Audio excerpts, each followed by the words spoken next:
Dəyərli abituriyentlər, dəyərli izləyicilər, bugünkü videomuzda biz BİM 20 sınaq test toplusunun ikinci sınağı ilə sizin qarşınızdayıq.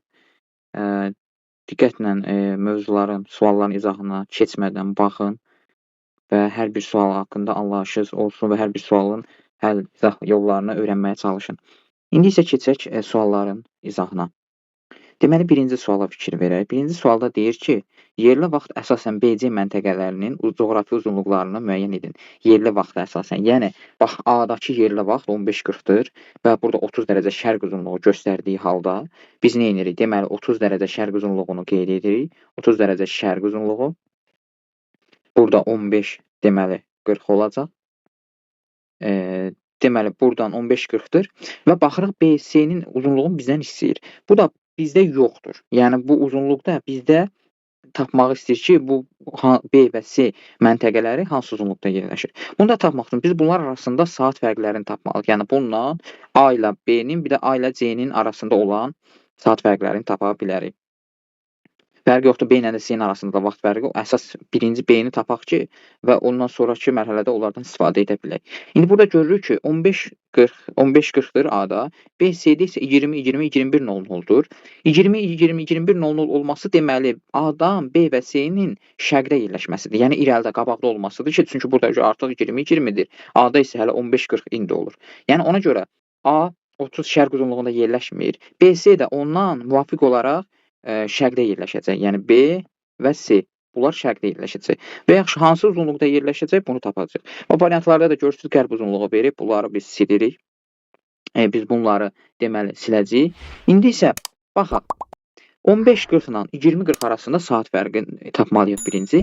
Bu da edir 4 saat 40 dəqiqə, 4 saat 40 dəqiqə. Yəni 15:40 ilə 20:20-nin arasında bunu çıxanda edir 4 saat 40 dəqiqə. İndi burada deməli 30 şərq uzunluğundan 4 saat 40 dəqiqə irəlidə olan məntəqənin uzunluğunu tapaq. İndi bu 4 saat 40 dəqiqəni biz dərəcəyə çevirməliyik. Çünki bu saatdır, bunu bilmirik. Yəni neçə dərəcədir? Bunu dərəcəyə çevirməliyik. Biz bilirik ki, deməli 1 saatımız 15 dərəcəni ifadə edir. 4 saatımız olacaq nə qədər? 4-ü vuracaq 15-ə, edəcək 60 dərəcə. Burada da 40 dəqiqəmiz var idi. 40 dəqiqəmiz neçə dərəcə edəcək? 1 dərəcəmiz 4 dəqiqə olduğu üçün 40 dəqiqəmiz olacaq 10 dərəcə. Bunun üzərinə əlavə edəcəyik. Deməli, 60-ın üzərinə 10 əlavə elədik, elədi neçə? 70 dərəcə. Deməli, 30 şərq uzunluğundan, yəni A məntəqəsindən B məntəqəsinin arasında 4 saat 40 dəqiqə zaman fərqi və 70 dərəcə məsafə fərqi, yəni dərəcə fərqi var. İndi isə 30 şərq uzunluğundan 70 dərəcə şərqə getsək, şərqə gedəndə həmişə şərq uzunluğunda, şərq istiqamətinə gedəndə toplayırıq. 30-un üzərinə 70 gələndə eləyir 100 şərq uzunluğu. Deməli, B-ni biz tapdıq, 100 şərq uzunluğu. Bunu tapdıq. Görürsünüz, burada demək olar ki, digər variantlar, yəni səhvdir, bizdə bir dənə B variantı uyğun gəlir. C-ni də tapaq. İndi burada 100 şərq uzunluğunda fikir verin. Bunu tapdıq, B-ni tapdıq. Dedim, ona görə əvvəl dedim ki, B-ni tapsaq, C-ni də rahat şəkildə artıq tapacağıq. İndi B ilə C arasında, görürsən, C B-dən də şərqdədir. Niyə? Çünki burada 20 olduğu halda burada 21:00 oldu. Artıq tamamdır. Bunlar arasında da 40 dərəcə fərq var. Çünki burada 20:20-dirsə, burada 21:00 oldusa 40 dəqiqə üzr istəyirəm, fərq var. Bu 40 dəqiqədə neçə dərəcə eləyəcək? Böləcəksən 4-ə, eləyəcək 10 dərəcə. Fikir verin. Deməli, B ilə C arasında 10 dərəcəli bir dərəcə fərqi var, məsafə fərqi var. Deməli, bura oldu 100 dərəcə şərq uzunluğu. 10 dərəcə şərqdə olacaq nə qədər? 110 dərəcə şərq uzunluğu. Fikir verdiniz? Yəni, burada 100 dərəcə ilə 110 dərəcə arasında 10 dərəcə fərq, bu da 40 dəqiqədir. Bunu tapdıq və onu B və C məntəqələri müvafiq olaraq hansı enlikdə yerləşdiyini müəyyən elədik. Cavab B variantı. Düzgün cavab variantı B. Sonra ikinci suala biz fikir verək. İkinci sualda bizə nə deyir? Deyir ki, yanlış bəndi seçin uşaqlar. Yanlış bənd, yəni doğru olmayan bənd, səhv bənd, düzgün olmayan bəndi biz seçməliyik. Yanlış bənd. İndi baxaq. A məntəqəsi 20 deməli 3-cü saat qurşağında yerləşir. A məntəqəsi deməli 20 dərəcə qərb uzunluğunda yerləşir. 20 dərəcəni bölərik 15-ə. Qalar 1 saat Yəni birinci saat qurşağı 15 qalıq da, deməli nə olur? 5, 7,5-dən kiçik olduğu üçün 1 qalır. Qərbdə yerləşdiyi üçün 24-dən də 1-i çıxıram, qalır 23. İndi burada deyir A məntəqəsi 23-cü saat qurşağında yerləşir. Bəli, A məntəqəsi 23-cü saat qurşağında yerləşir. Bu doğru bənddir. Sonra bizə səhv edir, yanlış bəndidir. B variantı. Deməli, B. D məntəqəsi, burada fikir verin, D məntəqəsi yerli vaxtı C məntəqəsinin yerli vaxtından 2 saat 40 dəqiqə irəlidir. Baxaq, deməli, D, bu da C. C 60 qərb uzunluğudur, D isə 20 dərəcə qərb uzunluğudur. İndi bunlar arasında olur, deməli, 40 dərəcə.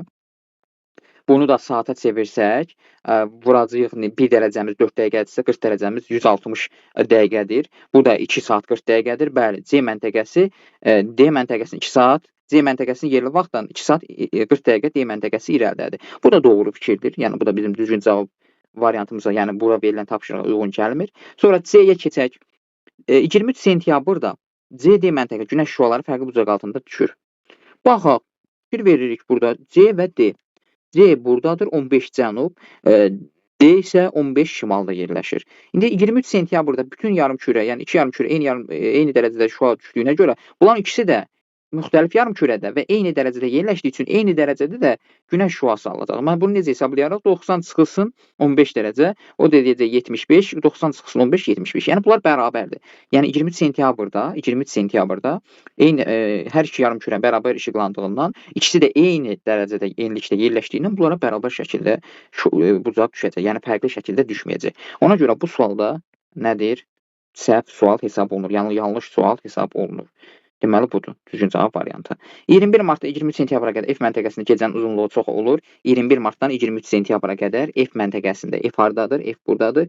23 sentyabrdan 21 marta qədər, bəli, gecənin uzunluğu bu məntəqədə deməli 21 martdan 23 sentyabr. Çünki şimalda olur günəş, ona görə də cənubda gecənin uzunluğu çox olur.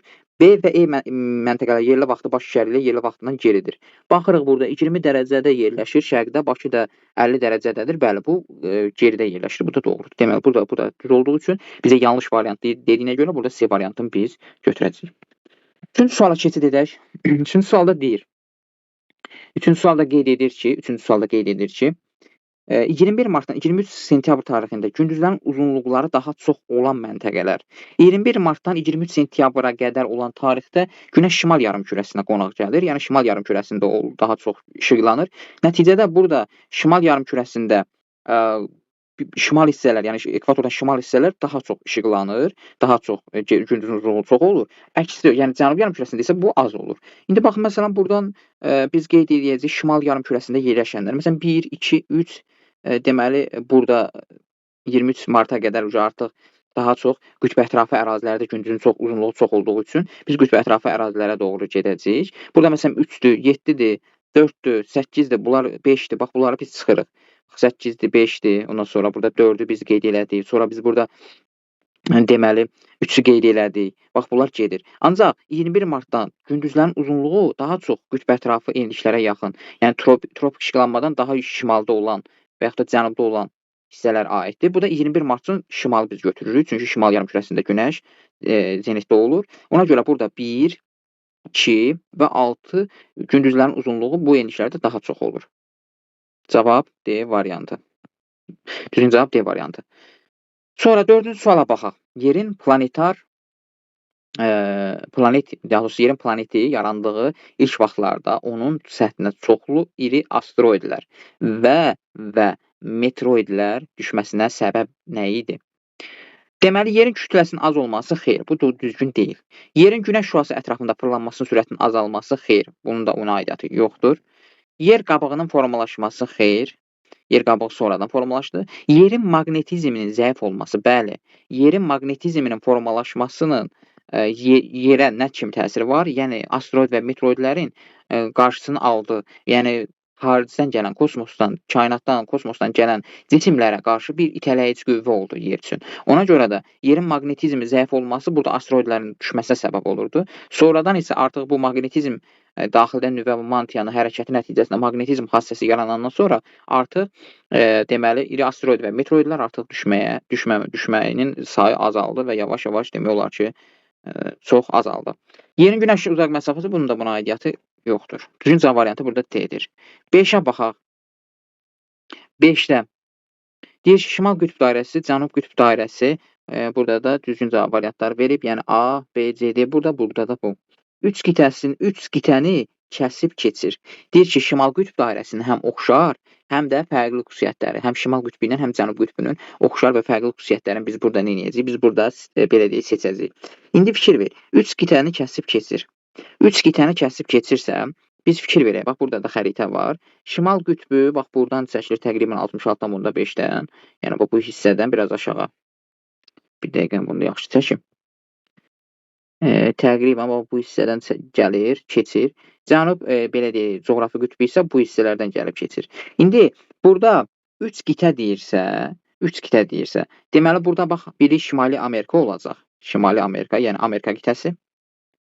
Şimali Amerika materiki, yəni Şimali Amerika, daha doğrusu materiki Amerika qitəsi və burada Avropa qitəsi, bir də ki, Asiya qitəsi. 3 qitəni kəsib keçir. Deməli, hansı şimal qütb dairəsi? Deməli, bura 1-ə 1 aiddir. Sonra gəlir 60-70 cənub enlikləri arasında yerləşir. Bu cənub enlikində yerləşirsə 66,5 60-70-in arasında yerləşir və cənubdadırsa bu cənub qütb dairəsidir. Deməli, 2-yə aiddir 2.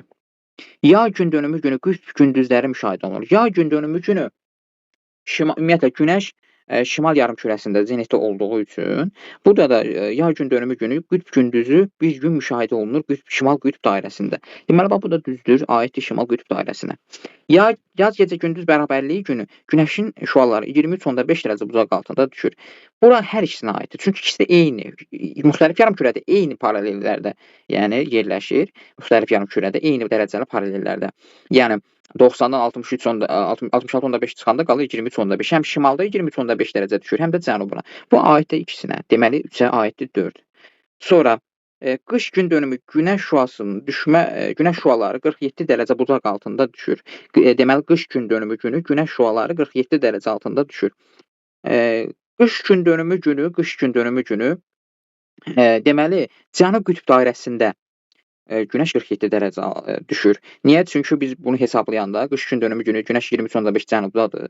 O birisi 66,5-dir. Eyni yarımkürədə olanda bunları çıxırıq. Qalır 43 dərəcə. 90-dan da 43 çıxanda 47 dərəcə olur. Deməli, qış gündönümü günü Günəş şüası 47 dərəcə, yəni Günəş cənubda olduğu üçün cənub qütb dairəsinə düşür. Bu da olur düzgün cavab 2. Bu da cənub qütbünə aiddir 5.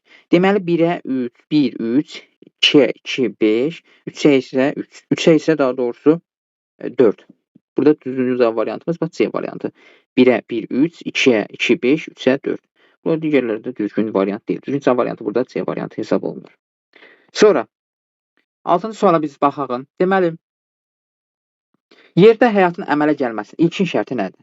Torpaq örtüyünə malik olması, yerdə tektonik hərəkətlərin baş verməsi, atmosferdə qaz tərkibinin sabit olması, meşələrin yaranması, yer və günəş arasında məsafənin münasib olması. İndi burada bunlar demək olar ki, məsələn, torpaq örtüyüdür, ondan sonra tektonik proseslərdir. Tektonik proseslər belə deyək də planetar inkişafda baş verib və bu proses yəni yerdə həyata əmələ gəlməsində ümumiyyətlə bu şərtlər demək olar ki, qarşılayır. Ancaq əsas bizə vacib olan, yəni ilkin ümumiyyətlə insanların, canlıların yer kürəsində yaşayış, həyatın olmasına səbəb yerlə günəşin arasında məsafənin münasib olmasıdır. Yəni elə belə deyək, məsafədə yerləşir ki, yer günəş şüaları həyatın inkişafında, həyatın əmələ gəlməsində əsas rol oynayır. Yəni buna imkan yaradır. Meşənin yaranması da əsas deyil. İlkin bura şərtə diqqətlə fikir. İlkin şərt. Yəni ilk öncə hansı olmalıdır ki, biz yerin əmələ gəlməsində, həyatın olmasında biz bunu qeyd edə bilərik. İlk öncə yerlə günəş arasında məsafənin münasib olmasıdır. Yəni nizamlı bir məsafədə yerləşməsi yer kürəsinin normal qızmasına, ondan sonra nə bilim torpaqların əmələ gəlməsinə, digər belə deyək, hissələrə təsir edir. Ən əsası yerlə günəşin arasında məsafənin münasib olmasıdır. Düzgün cavab variantı. Burada E variantı hesab olunacaq. 7-yə baxaq. A məntəqəsində 10 şimal enliyi, 130 qərb uzunluğu. A məntəqəsi 10 şimal enliyi, deməli 10 şimal enliyi, 130 qərb uzunluğu. 130 qərb uzunluğu.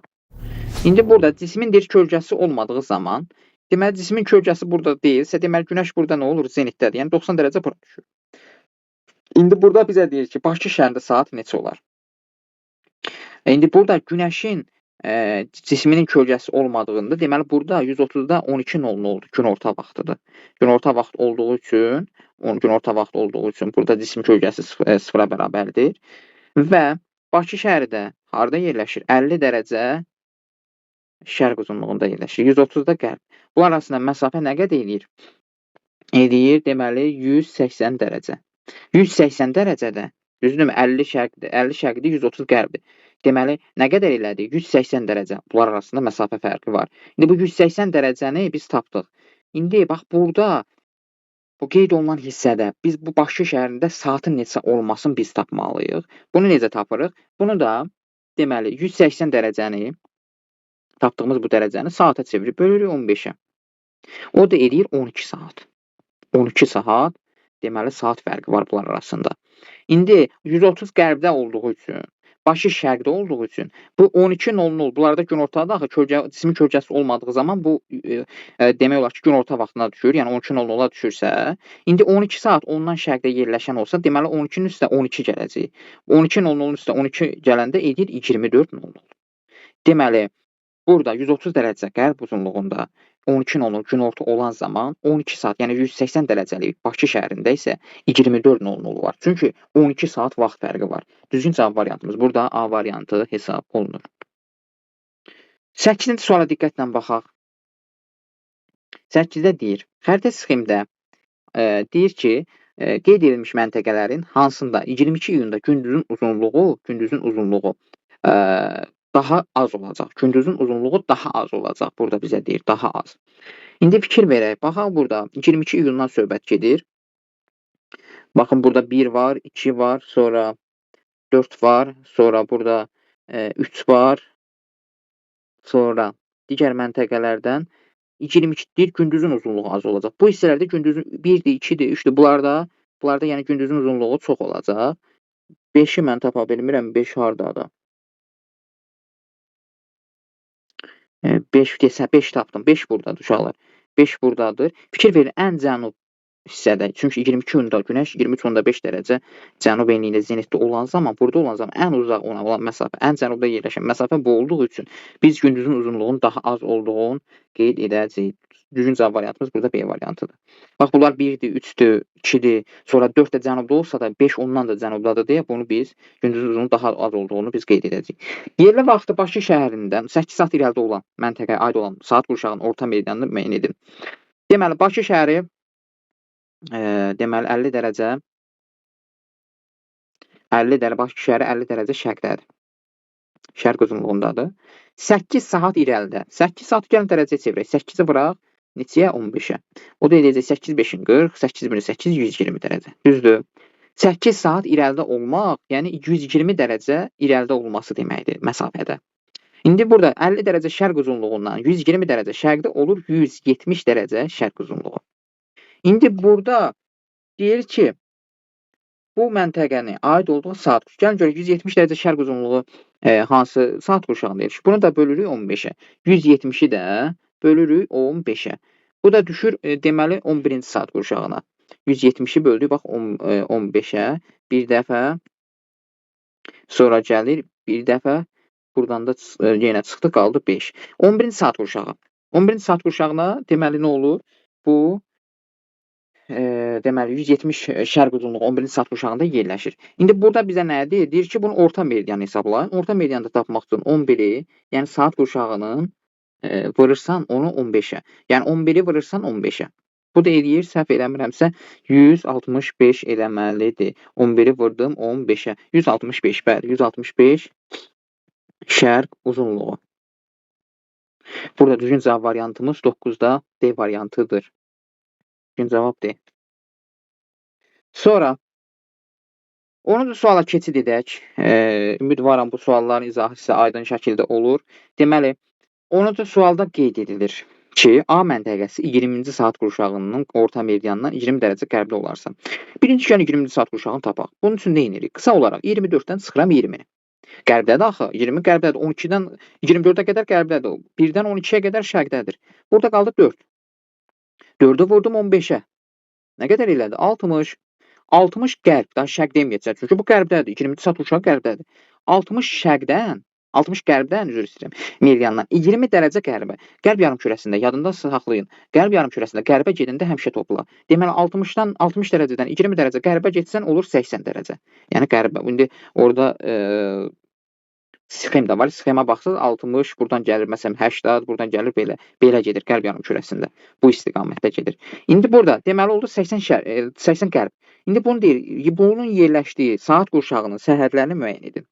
Bu ərazinin deyir. İndi 80 şərq görə neçənci saat qurşağında yerləşir? Bölək 15-ə. Deməli 5 dəfə 75 edir. Düzdürmü? 75 bəli 5-ci saat qurşağı. 5-ci saat qurşağını gəl ilk olaraq orta meridianın, sonra sərhəd meridianlarını tapaq. 5-ci saat qurşağının orta meridianı tapmaq üçün vurduq 15-i, elədi 75. Onun belə deyək, şərq istiqamətindəki meridian olacaq 82.5. Daha doğrusu şərq istiqamətində qərbdə yerləşir axı. Qərbdə yerləşdiyi üçün şərqə gedəndə çıxırsan. Ona görə olacaq burada, yəni şərq istiqamətində olacaq 67.5 dərəcə qərb uzunluğu. Bu istiqamətdə, yəni qərb istiqamətində hesablananda olacaq 82.5 dərəcə qərb uzunluğu. Deməli burada hansı variant oldu? 67 dərəcə qərb uzunluğu, 82.5 dərəcə qərb uzunluğu. Düzgün cavab variantı burada E variantı hesab ediləcək. Qütb parıltısı yaranır. Qütb parıltısı yaranır. Görək nədən yaranır? Yəni, daha doğrusu bu 17-yə keçdi. Burada belə biraz PDF-də səhvlik var. Deməli, buradan baxacaq, 11-dən baxacaq. Sonra qayıdacaq ora. Yer sxemdəki vəziyyətinə əsasən doğru ifadəni müəyyən. Yerin sxemdəki vəziyyət. Baxırıq bu sxemdə görürük ki, yer kürəsi şimal hissəsini günəş tərəfə çevirib. Yəni, yay gündürümündən söhbət gedir burada. Deyir, cənub yarımkürəsində ən uzun gecə müşahidə olunur. Bəli, cənub yarımkürəsində ən uzun gecə ümumiyyətlə müşahidə olunacaq. Bunu doğru götürürəm. Şimal yarımkürəsində ən qısa gündüzdür. Xeyr, şimal yarımkürəsində ən uzun gündüzlər müşahidə olunur. Bu səhvdir. Bu bizim düzgün cavab variantımız deyil. Sonra Günəş 23.5 cənubda zenitdir. Xeyr, 23.5 şimalda zenitdir. 3 də səhvdir. Bunu da götürməyəcəyik. Sonra 66.5 şimal enində şimalda qütb gündüzləri müşahidə olunur. Bəli. 66.5-də bir gün qütb ulduzuna 90 dərəcə arasında isə uzun müddətli bu qütb gündüzləri müşahidə olunur. 1-4 doğrudur. Sonra cənub yarımkürəsində yay fəsli xeyr, şimal yarımkürəsində yay fəslidir. Günəş Bakıya 73.5 düşür. Bəli, Günəş Bakıya 73 həmin yay gün dönümü günü 73.5 dərəcə bucaqla Bakıya günəş şüası düşür. 1-4-6. Cavab B variantı. 12-ci suala baxaq. 12-ci sualda nə deyir? Diaqrama əsasən cismin yerləşdiyi coğrafi enliyi müəyyən edin. Diaqrama baxacağıq və cismin yerləşdiyi coğrafi enliyi biz nə edəcəyik? Müəyyən edəcəyik. Deməli, 21 martda cismin kölgəsi 1-ə bərabər olub. 22 iyunda fikir verin, cismin kölgəsi 2-ə ən uzun kölgə həmin dövrdə baş verib. 23 sentyabrda yenə 1-ə bərabər olub. 22 dekabrda 0-a bərabər olub. Deməli, Günəş harda zenitdə olub 22 dekabrda? 23.5 dərəcə cənub enliyində. 22 iyunda olanda burada kölgənin uzunluğu çox olur. Düzgün cavab variantımız burada D variantıdır. Çox sadə bir suallardan biri hesab olunur. Xəritə sxemə əsasən, diqqətlə qulaq asaq. Xəritə sxemə əsasən qütb gecə və qütb gündüzlərin müşahidə olunduğu məntəqələri müəyyən edin. Qütb gecə və qütb gündüzlərinin müşahidə olunduğu. Fikir verək, qütb gecələrinin müşahidə olunduğu xəritə sxemə əsasən biz görəcəyik ki, burada qütb gecə və qütb gündüzlərinə burada deməli qütb gecələri və gündüzlərin müşahidə olduğu məntəqələr 66.5-dən şimalda olan və 66.5 ondan şimalda olan hissələrdir. Burada baxırıq, görürük ki, məsələn, indi burada dəqiq düşməyib mən burada. C-ni görürəm burada. Burada E-ni görürəm. Məsələn, 66.5 keçən. Sonra bu deyil, B deyil, A deyil. Ondan sonra burada bilmirəm D-dir deyəsən, D deyil, F deyil. Burada C deyil. Bir də burada cənub yarımkürəsində 66.5-dən H-dır. Deməli, hansılar oldu? 66.5-dən şimal və cənubdakılar C, E, H. Düzgün cavab variantı A-dır burada. Yəni qütb gecə gündüzləri oradan yuxarı, yəni 66.5-dən şimal və cənub istiqamətində müşahidə edilir fəsillər üzrə. 14-cü suala nəzər salaq. 14-cü sualda deyir ki, bu vəziyyətə əsasən daha qərbdə yerləşən məntəqəni müəyyən edin. Daha qərbdə yerləşən məntəqə daha gec günə başlayan, günəşin daha gec səmada görünən hissəsidir. Ona görə fikir verirsiniz, bax, daha qərbdə olan, fikir verin. Bu daha irəlidədir, yəni daha şərqdədir. Günəş daha qərbdə olanda daha şərqdə olur həmin məntəqə. Günəş daha şərqdə olanda daha qərbdə olur. Ona görə burada fikir verin, burada 14-cü sualda C variantı həmin o məntəqəyə uyğundur. Çünki günəş təsəvvür edin, hələ burada günəş təzə çıxdığı halda burada artıq günəş batır, burada artıq axşam çağıdır, burada artıq gün ortadır, burada artıq günəş müəyyən qədər üfüqü qət edib. Düzgün cavab variantımız burada C variantıdır. C variantı. Niyə? Çünki günəş daha şərqdən başlayanda günəş daha həmin obyekt daha qərbdə yerləşir. Bunu yadınızda saxlayın. Çünki hələ burada gün hələ indi açılır. Ancaq bunlar artıq günün müəyyən hissəsini ötürüblər. Sonra 15-ci suala nəzər salaq. 15-ci sualda deyir: başlanğıc meridianından 27 şərqə və qərbə yerləşən məntəqələrə aid olduğu saat qurşaqları müvafiq olaraq müəyyən edin. 27-də başlanğıc, yəni 0 dərəcədən 27 dərəcə şərqə, 27 dərəcə qərbə. Gəl hesablayaq. İndi bu 27 dərəcə şərq uzunluğunu böldüm 15-ə. Nə qədər? Bir dəfə düşdü. Burada 12 oldu. Bunun üzərinə bir əlavə elədik ikinci saat qurşağı. Deməli, bu ikinci saat qurşağında yerləşir. Şərqdə olanda. Qərbdə olanda neçə olacaq? Belə bu 24-dən də 2-ni çıxanda qalacaq 22. Deməli 24 və daha doğrusu 2 və 22-ci saat qurşağında yerləşir. Yəni başlanğıc meridianı budur. Greenwich meridianı budur. Bundan şərqə və qərbə 27-ni böldük hər birinin 15-ə. 15-də deməli 2-ci saat qurşağında oldu. Şərqdə olduğu kimi qərbdə isə 24-dən çıxaraq bunu tapdıq. Düzgün cavab variantı Y variantıdır. 16-cı suala baxaq. 16-cı sualda nə deyib? Maqnit anomaliyası deyir ki, nə zaman müşahidə olunur? Yəni maqnit anomaliyası müşahidə olunur. Ekvator xətti üzərində belə bir deyim yoxdur. Neft-qaz yataqlarında belə bir şey yoxdur. Dəmir filiz yataqları, bəli, dəmir filiz belə deyək də feromaqnit metalların olduğu, feromaqnit metalların olduğu ərazilərdə müşahidə olunur. Maqnit anomaliyası, yəni kompas nəqləvinin işləməməsi. Burada da dəmir filizli yataqların olduğu ərazilərdə bu proses baş verir. Ona görə burada düzgün cavab variantımız C variantı hesab olunur. Seysmik ərazilər deyil, fəaliyyətə olan vulkanlara aid deyil. Burada cavab C. 16. İndi isə qayıdırıq biz bayaqki 17-ci sualımıza. Qütb parıltısı yaranır. Qütb parıltısı yaranır nədən? Yer kürəsi meteorit düşən zaman atmosferdə sürtüb yanmasına çıxır. Belə bir şey yoxdur qütb parıltılarında. B variantı: günəş küləyinin elektrik yükü hissəciklərinin yerin atmosferin yuxarı hissəsi ilə toqquşması nəticəsində yaranır. Bəli, bu doğru ifadədir. Günəşdən gələn küləyin elektrik yüklü hissəciyi yerin atmosferin yuxarı hissəsi ilə toqquşur və qütb parıltısı yaranır. Bu düzgün cavab variantımız. Atmosferin yuxarı qatından şimşək çaxması xeyr. Günəş şüaları atmosferin yuxarı qatları əks olunması nəticəsində xeyr. Günəş şüaları atmosfer su molekulları keçəndə xeyr. Bunlar düzgün cavab variantı deyil. Burada düzgün cavab variantı B variantı hesab edilir. 18-ci suala baxaq. 18-də deyir: günəş üfüqdə vəziyyətinə əsasən şimal yarımkürəsində müşahidə olunan fəsilləri müəyyən edin. Bu üfüqdür və şimal yarımkürəsində olan, belə deyim, məntəqələrin fəsillərini deyir ki, müəyyən edin. Deməli, 1 var burada, 2 var, 3 var. İndi bax, şimalda yaşayırsan, belə deyək də, uşaqlar şimal yarımkürəsində yaşayırsan, günəş üfüqdə daha bizə yaxın olan hissələrdə olan zaman şimal yarımkürəsində yay fəsli görünür. Ona görə fikir verin, birə baxaq bir dənə. Günəş bizə daha yaxındır, görürsünüz? Üfüqə daha hündürdən bizə görünür və çıxır və batır. Görürsünüz, bu deməli, bu birinci olan zaman bizim yarımkürədə, şimal yarımkürəsində yay fəsli başlayır. Bax, yay. Fikir verin, burada yay, bunlar deməli səhvdir. Sonra, ikinciyə baxın. Günəş biraz uzaqlaşdı bizdən artıq. Baxın, günəş uzaqlaşdı və onun bucağı da azaldı. Yəni, düşmə bucağı da azaldı. İkinci vəziyyətdə, onda bizdə nə olur? Yaz fəsli başlayır. Yəni, bizdən orta uzaqlıqda yerləşən, ekvator üzərində yerləşən hissəsidir. Deməli, 2-də olacaq yaz fəsli. 3-ə baxın. Günəş bizdən üfüqdən daha uzaqda yerləşir. Daha alçaqdan görünür və günəşin düşmə bucağı da daha az olur. Həmin vaxt isə bizdə qış fəsli müşahidə olunur. Bunu nəyə əsasən? Şimal yarımkürəsində olan fəsilləri əsasən müəyyən edirik. Yəni, çünki özü də deyir, şimal yarımkürəsində hansı, belə deyək, fəsillər müşahidə edilə bilər. Ona görə burada düzgün cavab variantımız E variantıdır. Yəni, nəyə əsasən müəyyən elədik? Bu günəşin üfüqdə görünmə hündürlüyünə əsasən, uzaqlığına. Görürsünüz, burada birinci məntəqədə daha bizə hündür, daha çox bucaq, günəşin düşmə bucağı görsənir, daha hündürdədir. İkinci məntəqə biraz da aşağı düşdü. Üçüncü məntəqə daha uzaqdadır. Yəni, günəş daha uzaqda yerləşir. Bu da düzgün cavab variantı E variantı hesab olunacaq. 10 dərəcə cənub enliyində Günəş şüası 76,5 dərəcə altında, buzaq altında düşdüyü zaman günəşin zenit olduğu eni tapaq. Deməli 10 dərəcə cənub enliyinə 76,5 dərəcə günəş şüası düşürsə, gəlin düsturu qoyaq elə bunun yerinə. 10 dərəcə cənub enliyi plus minus x bərabərdir 76,5. İndi burada fikir verin.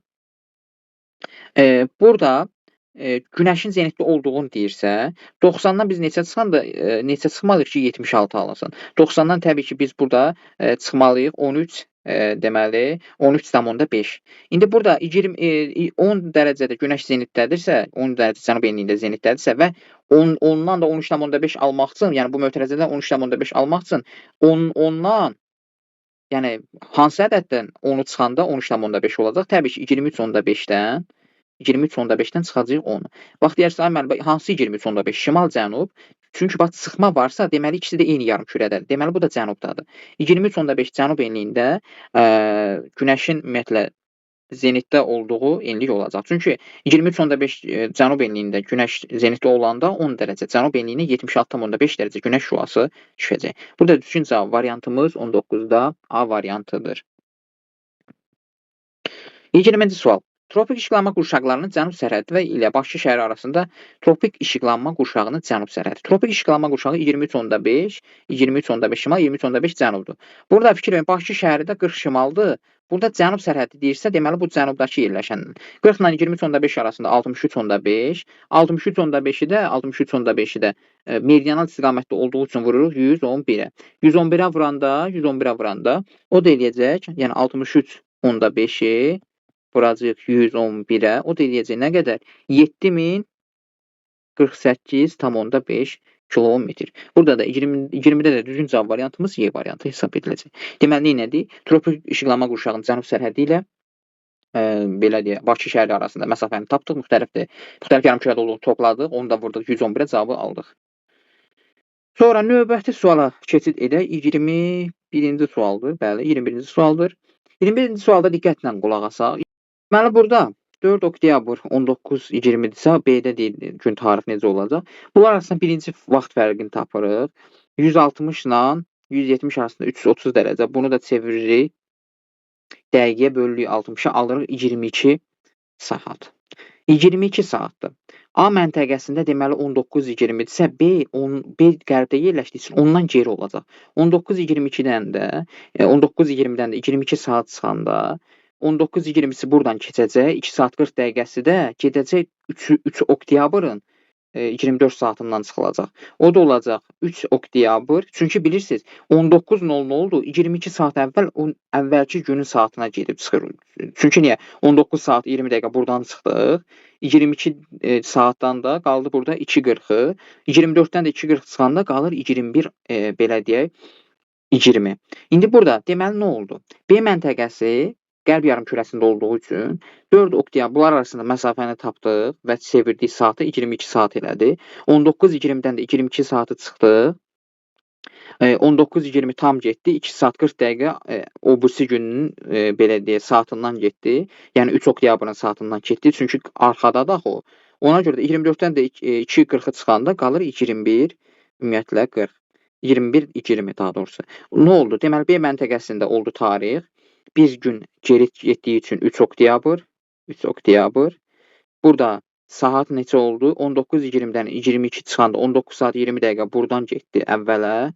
Orada 2 saat 40 dəqiqəsi qaldı. 3-ünün də 24 saatından, 3 oktyabrın 24 saatından da 2 saat 40 dəqiqə əvvələ qayıtdıq. O da oldu 21:20. Burada düzgün cavab variantımız C-dir. 3 oktyabr 21:20. Niyə 3 oktyabr? Çünki bir gün geridədir artıq bu. Çünki 22 saatdan çıxmaq şərti 22 saat çıxandan sonra burada bir gün geridə olduğunu biz müşahidə edirik. 21-də düzgün cavab variantımız C variantı hesab olunacaq. 22. Verilmiş məntəqə saat qurşağı məntəqə arasında yerli vaxt fərqini müəyyən edin. Burada deməli 60-dır səhv eləmirəmsə, 60 şərqlə 60 qərb arasındadır. Bunlar 60 şərq deməli 4-cü saat qurşağında yerləşəcək. B 4-də yerləşəcək. 60 qərb 20-də yerləşəcək. Deməli 4, 20. Bax elə A variantı uyğun gəlir 22-ci sualda. Və bunlar arasında nə qədər saat fərqi var? 120 deməli dərəcə böləndə 15-ə 8 saat edir. Deməli bunlar arasında 8 saat vaxt fərqi var. Çünki A variantı A. 23-cü sual. 23-cü sualda deyir: qış gün dönümü günü 30 şimal enliyinə günəş şüanı neçə dərəcə uzaqlığında düşür? Gəlin hesablayaq. Qış gün dönümü günü. Deməli, bu 30 şimal enliyi ilə qış gün dönümü günü günəş harda zenitdə olur? 23.5 dərəcə arasında. Deməli, 30 şimal enliyi ilə 23.5 dərəcə arasında nə qədər məsafə fərqi var? 53.5. 90-dan da 53.5 çıxanda nə qədər qalır? 36.5 dərəcə. Yəni biz 30 şimal enliyi ilə günəşin zenitdə olduğu enlik arasında məsafəni tapıb, bu tam 90 dərəcədən çıxırıq. Çünki günəş 90 dərəcə zenitdə ola bilir. 90-dan 53.5 çıxdı, qalır 36.5 dərəcə. Düzgün cavab variantı 36.5. 24. Mülayim işıqlanma qurşağında yerləşən ölkələri müəyyən edin. Mülayimdə. Deməli, Niger tropikdədir. Ekvatorial ərazilərə yaxındır Niger. Deməli, bu səhvdir. Türkiyə, bəli, subtropikdə yerləşir. Azərbaycanla eynidir. Mülayim işıqlanma qurşağında yerləşir. 2 düzdür. 2-ni götürürük. Sonra 3-ə baxaq. 3. Monqolistan. Bəli, Monqolistan da əsasən Çinin şimalı, Rusiyanın cənubu mülayim işıqlanma qurşağında yerləşir. Orta enliklərdə yerləşir. Sonra baxırıq. 4. Peru. Peru yox, ekvatorial ətrafı ərazilərdədir. Yəni tropik işıqlanma qurşağında yerləşdiyindən bu səhvdir. Panama yenə tropik işıqlanma qurşağında yerləşdiyi üçün bu səhvdir. Burada yəni xəritədə olsaydı burada da göstərərdik. Məsələn, Panamadır, Perudur. Bunlar məsələn ekvatorial ərazilərdə yerləşir. Nigerdir. Bunlar Monqolistandır. Burada Türkiyədir. Sonra 6 nədir? Argentina. Argentina bax burada yerləşir. Mülayim işıqlanma qurşağında yerləşir. Ona görə bunu götürə bilərik. Burada düzgün cavab variantı 2, 3, 6. Qütb ulduzunun müşahidə olunduğu ərazilər. Qütb ulduzunun müşahidə olunduğu ərazilərə əsasən biz qütb şimal yarımkürəsində yerləşən ölkələri deyəcəyik. Məsələn, Madaqaskar adası şimalda yerləşmir. Deməli, bura düşmür. Bu səhvdir. Xəzəryanı ovalıq şimalda yerləşir. Bəli, müəyyən dərəcə ilə düşəcək. Sonra Siciliya adası şimalda yerləşir. Bəli, müəyyən dərəcə ilə düşəcək. Böyük Suarici dağlar cənubda yerləşir. Düşməyəcək.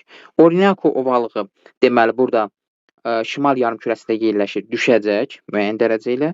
Sonra La Plata körfəzi də cənubda yerləşdiyi üçün düşməyəcək. Burada 2, 3, 5 düzgün cavab variantımızdır. 26. Qütb gündüzlərinin müşahidə olunduğu ərazilər. Qütb gündüzlərinin müşahidə olunduğu ərazilər əsasən qütb dairəsinin şimalda olan ərazilər hesab olunur. Bax, məsələn, burada Novosibir adaları 66.5-dən şimaldadır. Bəli, bu doğrudur. Bu düzdür. Viktoriya adası, bu da şimalda yerləşir. Şimali Amerikada, şimali hissəsində Viktoriya adası yerləşir. Bu da doğrudur. Sonra 3-ə baxaq. Antarktida materiki, bəli, Antarktida da qütbdə yerləşdiyindən bu da gedəcək. Yəni, bu da götürəcəyik bunu. 1, 2 və 3-ü qeyd elədik. Falkland adaları, xeyr. Falkland adaları bu hissədədir. Yəni, qütbə aidiyyatı yoxdur. Bu səhvdir. Tasmaniya bu hissədə səhvdir. Newfoundland adası bu hissədə səhvdir. Deməli, düzgün cavab 1, 2, 3. Saat qurşaqlarına uyğun deyir, bunu uyğunlaşdırın. Saat qurşaqlarına uyğun bunu uyğunlaşdırın. İndi diqqətlə baxaq. 27-də. 27-də deyir ki, 4-cü saat qurşağı. 4-cü saat qurşağı bayaq da biz baxdıq. 4-cü saat qurşağı şərqdə yerləşir və 15-ə vuranda 60 dərəcə şərq uzunluğu bunun orta meridianıdır. 60-a yaxın hansıdır? Məsələn, burada 65 ayrı ola bilər. 1-ə məsələn biz C-ni götürə bilərik. Sonra 13-cü saat qurşağı. 13-cü saat qurşağın deməli biz tapmaq üçün meridianı 13-ü 15-ə vurduq. 195 elədi. 195 deməli 13-cü saat qurşağı üzr istəyirəm. 13-cü saat qurşağı artıq qərbə keçdiyindən 24-dən 13-ü çıxırıq, qalır 11, 11-i vururuq 15-ə, 165.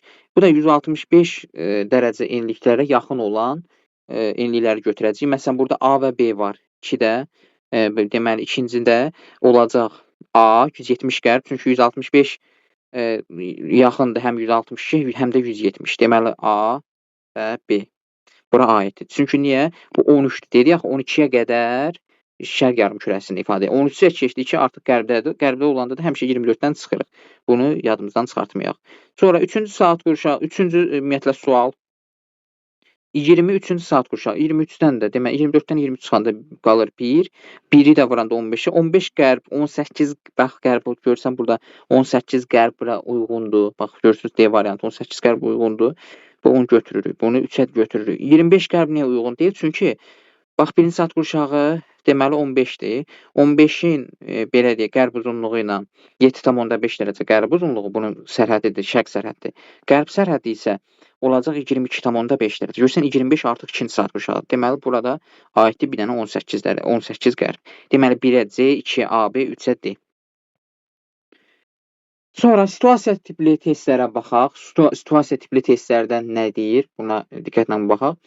Yay gün dönümü gün şimal sərhədində, günün şimal sərhədində günəş şüaları 47 dərəcə bucaq altında düşdüyü zaman, 47 dərəcə düşdüyü zaman bu işıqlanma qurşağı gündüzün uzunluğu necə, gecə isə uzun, gecə isə qısa olur. Bu şimal yarımkürəsində şüalar 47 dərəcə altında düşdüyü zaman deyir. İndi burada bizə nə deyir? Mətnə əsasən coğrafi enlik və işıqlanma qurşağını müəyyən edin. İndi burada coğrafi enlik, şimal yarımkürə yay gün dönümündə 47 dərəcə bucaq altında düşən ərazini tapaq. Deməli, biz də bunu necə tapırıq? Bunu əsasən 47 dərəcə bucaqla düşürsə, bu əsasən 66,5 dərəcə şimal enliyi olacaq. Niyə? Çünki yay gün dönümü günəş harda zenit olur? 23,5 dərəcə. Bu 23,5 ilə 66,5 dərəcə arasında nə qədər məsafə var? 43 dərəcə. 90-dan da 43 çıxanda 47 dərəcə edir. Deməli, burada yay gün dönümü günü, düstur da qoyub hesablaya bilərsiniz. Yay gün dönümü günü burada 66,5 dərəcə, 66,5 dərəcə, yəni qütb dairəsinə, şimal enliyinə, şimal qütb dairəsinə belə deyək, ən uzun gündüz, ən qısa gecə müşahidə olunur. Bax, buradan da bilmək olur. Burada əsasən coğrafi enliyi olacaq 66,5 dərəcə şimal enliyi. Bir də işıqlanma qurşağı. İşıqlanma qurşağı da əsasən biz bilirik ki 66,5 dərəcə və 23,5 dərəcə arasında yerləşən şimal mülayim işıqlanma qurşağına aiddir. İşıqlanma qurşağına aiddir. Ona görə burada 66,5 şimal enliyi, mülayim işıqlanma qurşağı bura aiddir. Burada düzgün cavab variantı. 29-a baxaq. Deyir ki, mətndə verilmiş işıqlanma qurşağında şimaldan və cənubda yerləşən işıqlanma qurşaqları müvafiq olaraq müəyyən edin. Burada həmin o işıqlanma qurşağında, yəni biz tapdıq mülayim işıqlanma qurşağının şimal və cənub deyir qurşaqlarını. Yəni bu işıqlanma qurşağının şimalda və cənubda. Mülayimdən şimalda olacaq qütb işıqlanma qurşağı. Mülayimdən şimalda olacaq qütb, mülayimdən cənubda olacaq tropik. İşıqlanma qurşağı.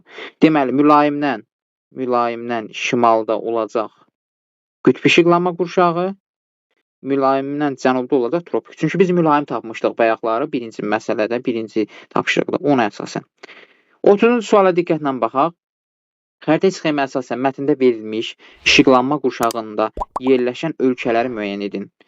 Xəritə sxeması mətndə verir. Mülayim işıqlanma qurşağı tapmışdıq da biz. Burada hansı verir? Bax, 4 tropikdir, 2 tropikdir, 5 tropikdir. Çünki 23,5-lərin arasındadır. Sonra, burada ilə qalan 6-dır, 1-dir, 3-dür. Burada düzgün cavab variantı. 1, 3, 6. Çünki bu, mülayim işıqlanma qurşağında yerləşən, belə deyək, ərazilərdir. Yəni, mülayim işıqlanma qurşağında yerləşir.